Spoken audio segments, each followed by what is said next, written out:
issiqligida ham muzdaligida ham bir xilda mazali ketadigan baqlajonli salat tayyorlaymiz. Baqlajonlarimizni ustini artib olamiz. Shu shaklda to'g'rab, ustidan tuz sepamiz va suv sepib 15 daqiqaga unutamiz. Va bizga bodring va pomidorlarimiz kerak bo'ladi. Pomidorimizni o'rtasidan bo'lib olamiz va shunaqa yumshoq joyini olib tashlab, qattiq joyini pare-pare qilib uzuncha shaklda to'g'rab olamiz.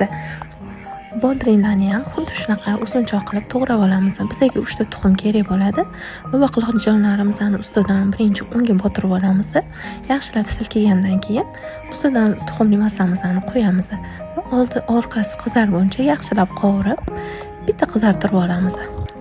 Va barcha masalliqlarimizni bitta idishga solib, ustidan chorkadan chiqarilgan chesnokni solib, ko'katlarni sepib va sladka sos solib, bittalab yaxshilab aralashtirib olasizlar. Qaranglar qanaqa ishtahali chiqadi o'zi ham. Bir marta bo'lsa ham tayyorlab ko'ringlar, hech qachon afsuslanmaysizlar. Ustiga shunaqa sedalanani sepib, dasturxonga tortiq